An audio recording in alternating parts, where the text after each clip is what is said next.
Kemi Badenoch. Mr. Speaker, the Conservative government established the Ukraine Family Scheme, and in total, over 200,000 Ukrainians, mostly women, children and the elderly, have found sanctuary in the UK from Putin's war. However, a family of 6 from Gaza have applied to live in Britain using this scheme, and a judge has now ruled in their favour. This is not what the scheme was designed to do. This decision is completely wrong. It cannot be allowed to stand. Is the government planning to appeal on any points of law?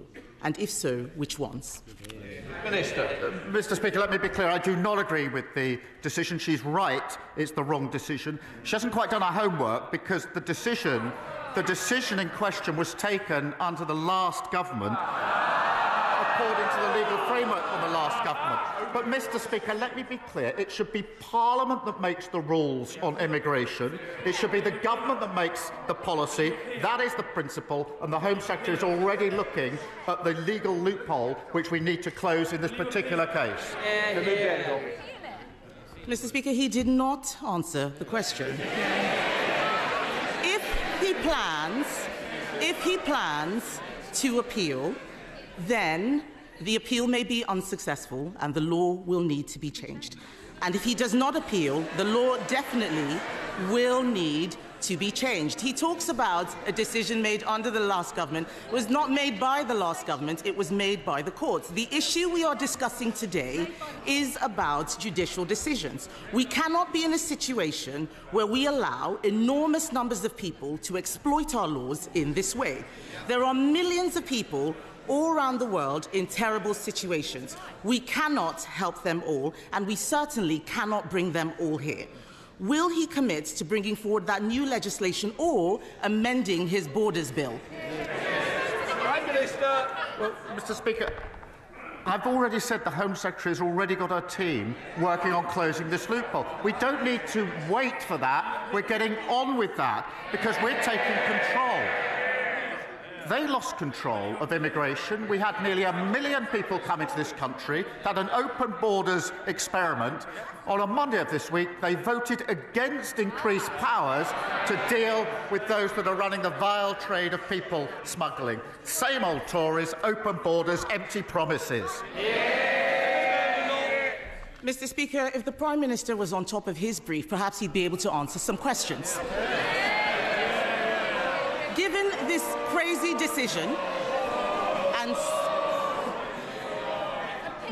crazy decision and so many others, new legislation is needed to clarify the right to a family life in Article 8. I'm not talking about what he just said. I know Labour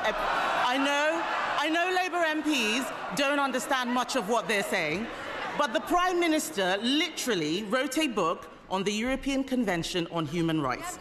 This is a situation where we need to put our national interest before the ECHR. Does he agree that we should legislate even if lawyers warn that this might be incompatible with human rights law? She complains about scripted answers and questions. Her script doesn't allow her to listen to the answer.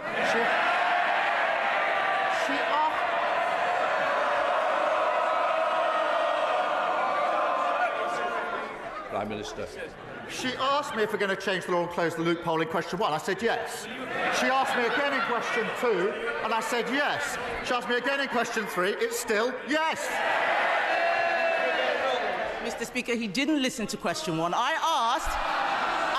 asked if he would appeal the decision. He did not answer that. He's not listening. He's too busy defending the international human rights law framework. Mr. Speaker, this case has arisen because a Palestinian came to the UK from Gaza in 2007. He is now a British citizen.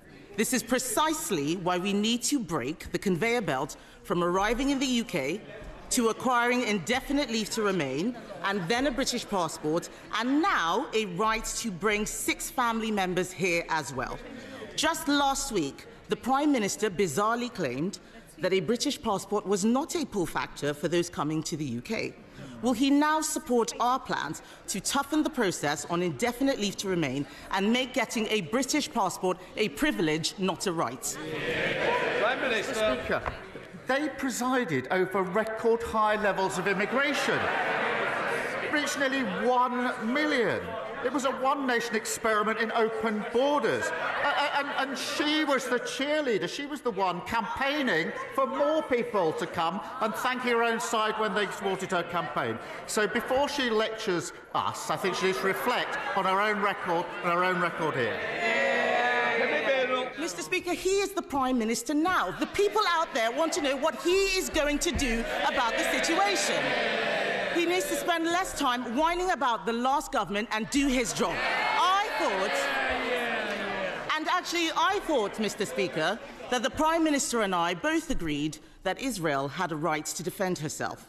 Yet the judge in this case noted that the family were facing a humanitarian crisis, and I quote, as a consequence of the Israeli government's indiscriminate attempts to eliminate Hamas, and government lawyers accepted this.